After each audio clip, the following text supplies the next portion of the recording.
Hello friend, कैसे हो आप सब। मैं आशुतोष एक बार फिर से आप सभी लोग का वेलकम करता हूं आप लोग के अपने YouTube channel lecture of engineering में।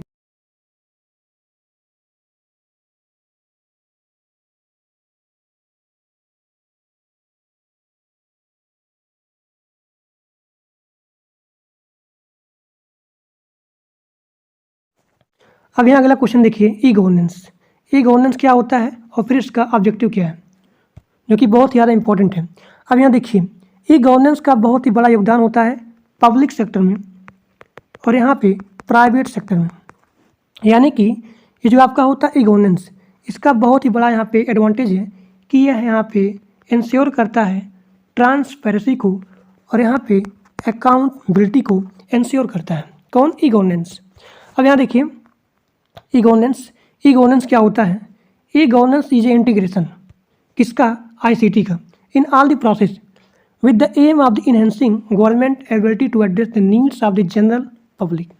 दूसरा पॉइंट यहाँ पे है कि ई गवर्नेंस का पर्पज़ क्या होता है, जो यहाँ पे गवर्नमेंट है, सिटीजन है, बिजनेस है, इनके प्रोसेस को सिंप्लीफाई करना। जो यहाँ पे प्रशासनिक स्तर पे होते हैं, यानी कि एडमिनिस्ट्रेटिव लेवल पे, तो यहाँ पे इंश्योर किया जाता है क्या? ट्रांसपेरेंसी को और यहाँ पे अकाउंटेबिलिटी को। इसका बहुत बड़ा योगदान होता है पब्लिक सेक्टर में और यहाँ पे प्राइवेट सेक्टर में, और बहुत ही ज़्यादा इसका यूज हो रहा है कंट्री में। अब यहाँ देखिए, जैसे कि यहाँ दिया गया कुछ गवर्नमेंटल प्रोसेस जिसमें यहाँ पे ई गवर्नेंस का प्रयोग हो रहा है, जैसे कि आपका हो गया राजस्थान में। अब राजस्थान में एक यहाँ पे बना प्रोजेक्ट जिसका नाम है ई मित्र प्रोजेक्ट। इसमें भी इसका उपयोग किया गया है। ई सेवा आपका हो गया जो कि यहाँ पे आंध्र प्रदेश में, और यहाँ पे CET यानी कि कॉमन इंटरेस्ट टेस्ट, यहाँ भी इसका प्रयोग किया गया। किसका? ई गवर्नेंस का। इसका ऑब्जेक्टिव देख लीजिए, better service delivery to the citizen, ये आपका हो गया। और यहाँ पे ट्रांसपेरेंसी और यहाँ पे अकाउंटेबिलिटी को इंश्योर करना। और यहाँ देखिए अगला point, empowering people through information, यानी कि लोगों को यहाँ पे सशक्त बनाया जाए। किसके द्वारा? इन्फॉर्मेशन के द्वारा। दूसरा पॉइंट, यहाँ पे इम्प्रूव करना है गवर्नमेंट में, यानी कि जो आपका सेंटर स्टेट या फिर इंटर स्टेट होता है, इन दोनों में इम्प्रूवमेंट किया जाए। किसके द्वारा? ई गवर्नेंस के द्वारा। तो इसका बहुत बड़ा योगदान है पब्लिक सेक्टर में और यहाँ पे प्राइवेट सेक्टर में। अब आगे देखिए, अब यहाँ देखिए advantage and the disadvantage of the E governance. अब ध्यान समझिए, इसका एडवांटेज क्या है। पहला आपका स्पीड, यानी कि यहाँ पे टेक्नोलॉजी है एक कम्युनिकेशन में, और यहाँ पे स्मार्टफोन के जरिए यहाँ पे ट्रांसमिशन होता है, बहुत ही तेज़ी के साथ होता है। और यहाँ देखिए, जो यहाँ पे कॉस्ट होती है गवर्नमेंट की एक्सपेंडिचर, उसको यहाँ पे बचाया भी जा सकता है। अगला पॉइंट, ट्रांसपेरेंसी, यानी कि पारदर्शिता को यहाँ पे इंश्योर करता है, और यहाँ पे अकाउंटेबिलिटी को भी यहाँ पे इंश्योर करता है। कौन? E governance. So this is the advantage of the E governance. अब अगला पॉइंट देखिए, अकाउंटेबिलिटी क्या होती है कि जो यहाँ पे निम्न वर्ग है, यह अपना यहाँ पे इंफॉर्मेशन बड़े स्तर पर या फिर गवर्नमेंट तक पहुँचा सकते हैं। यानी कि जो आपका ट्रांसपेरेंसी होता है, यह डायरेक्टली लिंक होता है किससे? अकाउंटेबिलिटी से। यानी कि जो यहाँ पे गवर्नमेंट का फंक्शन है, अगर यहाँ पे अवेलेबल है, तब उसको यहाँ पे इसी के द्वारा उसको होल्ड भी किया जा सकता है, उसके एक्शन को गवर्नमेंट के। अब यहाँ देखिए, disadvantage of the e governance, इसकी जो टेक्निकल है बहुत ही डिफ़िकल्टीज है। यानी कि अगर यहाँ पे लिटरेसी बहुत ज़्यादा कम है, यानी कि इसके बारे में समझना, इसके बारे में अंडरस्टैंडिंग करना, लर्निंग करना बहुत ज़्यादा हार्ड है, बहुत ज़्यादा डिफ़िकल्ट है। और जो इसका सेटअप होता है बहुत ही कॉस्टली होता है, बहुत ही महंगा होता है। इसका जो टेक्निकल होता है समझने में बहुत ज़्यादा डिफ़िकल्ट होता है।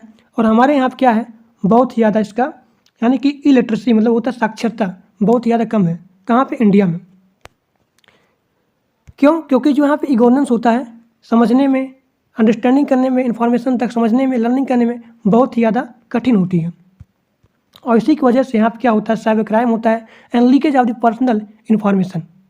अब आगे देखिए अगला क्वेश्चन। अब यहाँ देखिए अगला क्वेश्चन कि डिजिटल सिग्नेचर सर्टिफिकेट क्या होता है, यानी कि DSC क्या होता है और ये कितने प्रकार का होता है। अब यहाँ देखिए, जो आपका होता है डिजिटल सिग्नेचर, इसका प्रयोग किया जाता है आइडेंटिफाई करने के लिए। यानी कि आपका होता है प्राइवेट की, किसका? सब्सक्राइबर का या फिर ओनर का।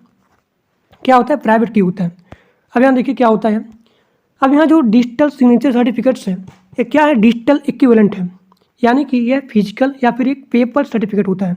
इसका उपयोग किया जाता है यहाँ पे आइडेंटिफाई करने के लिए, टू एक्सेस इन्फॉर्मेशन और services on the internet or to sign certain document digitally, यानी कि जो यहाँ पे अनऑथराइज्ड है या उसके इन्फॉर्मेशन को प्राप्त नहीं कर सकता है विदाउट आइडेंटिफाई। अब यहाँ पे दो प्रकार का होता है, पहला आपका होता है क्लास 2 और दूसरा आपका होता है क्लास 3 DSC। अब इसमें क्या हो गया, क्लास 2 में जैसे कि यहाँ पे आप ऑनलाइन फिलिंग कर रहे हैं, रजिस्ट्रेशन हो रहा है, ईमेल हो रहा है, इनकम टैक्स फिलिंग हो रहा है, the R D comes under the class 2 DSC, यानी कि डिजिटल सिग्नेचर सर्टिफिकेट। अब अगर इससे बड़ा मैटर है तब वो हमारा आता है class 3 digital certificate, digital signature certificate, यानी कि इसका प्रयोग किया जाता है बड़े मैटर पे। It is used in the matters of high security and safety.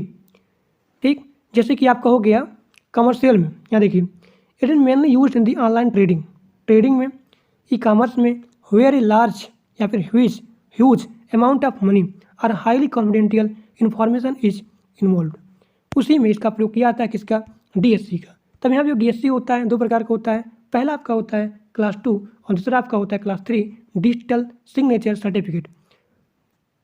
अब आगे देखिए,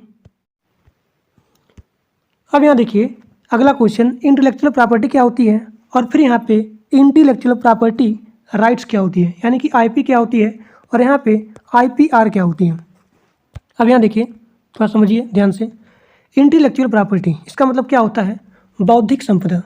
जैसे कि एक घर होता है, इस घर, जैसे मान लीजिए मेरा घर है, इस घर का मैं मालिक हूँ, यानी कि इस घर का मालिक कौन है, मैं हूँ।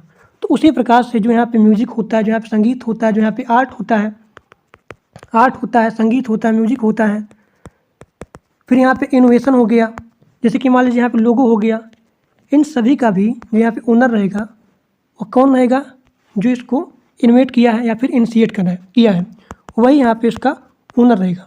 तो यही इसको दिया जाता है राइट्स, यानी कि जो यहाँ पे सबसे पहले खोजा वही उसका अधिकार रहेगा। So this is the intellectual property. अब यहाँ देखिए इसमें बहुत सारी चीज़, जैसे कि बुक आ गया, ठीक, लोगो आ गया, डिजाइन आ गया, म्यूजिक आ गया। अगर यहाँ पे कोई भी म्यूजिक, जैसे मान लीजिए गाना है, गाना कोई भी अगर इसका यूज करता है तब उस पर लगता है कॉपीराइट क्लेम यूट्यूब पे। अगर मान लीजिए गाना का मान लीजिए म्यूजिक है, कवर सॉन्ग हो गया, और फिर मान लीजिए यहाँ पे हो गया कराओके हो गया, so this is the comes under the copyright, और यही आपका होता है इंटेलेक्चुअल प्रॉपर्टी। ठीक, और जो इसका सबसे पहले यहाँ पे खोज किया है, मतलब उसके माइंड में आया है, वही उसका क्या होगा, ओनर होगा। तो यहाँ दिया गया है जो सबसे पहले ह्यूमन के माइंड में आता है वही उसका क्या होता है, ओनर होता है। यहाँ पे तमाम सारी चीज़ें होंगी, बुक हो गया, लोगो हो गया, डिजाइन हो गया, म्यूजिक हो गया, ये सारी चीज़ें, ये आपका हो गया इंटेलेक्चुअल प्रॉपर्टी, और ये आपका हो गया इंटेलेक्चुअल प्रॉपर्टी राइट्स, यानी कि जो इसके मन में आया सबसे पहले ह्यूमन के, वही उसका क्या होगा, ओनर होगा। जैसे कि यहाँ पे सिंबल्स हो गया, आर्टिस्ट वर्क हो गया, म्यूजिक हो गया, नेम्स हो गया, इमेज हो गया, डिजाइन हो गया, ये सारी चीज़ें। अब यहाँ देखिए इसको यहाँ पे कैटेगराइज किया गया है इंडस्ट्रियल प्रॉपर्टी। अब इंडस्ट्रियल प्रॉपर्टी में क्या होता है, जैसे कि यहाँ पे इंडस्ट्री का डिजाइनिंग हो गया, मतलब वही सारा चीज़, इंडस्ट्री का डिजाइन, ज्योग्राफिकल इंडिकेशंस, जो यहाँ पे ट्रेडमार्क्स है, पेटेंट्स है, these are the comes under the industrial property. और जो इसको यहाँ पे यूज करेगा, जैसे कि यहाँ पे हो गया फिल्म हो गया, म्यूजिक हो गया, आर्टिस्ट वर्क हो गया, ड्राइंग हो गया, पेंटिंग हो गया, जो यहाँ पे यूज करता है वही हमारा होता है कॉपीराइट क्लेम या फिर कॉपीराइट। तो आज के लिए बस इतना है। Thank for watching my video. इतना आपके सेमेस्टर एग्जाम के लिए बहुत ज़्यादा पर्याप्त है। तो अगर क्लास अच्छा लगा तो मैक्सिमम शेयर करिए अपने दोस्तों के पास। जो लोग नए हो प्लीज़ सब्सक्राइब कर लो, और जो लोग टेलीग्राम ग्रुप में नहीं ज्वाइन हो वो लोग जा करके ज्वाइन हो जाइए। तो आज के लिए बस इतना है। Thank you.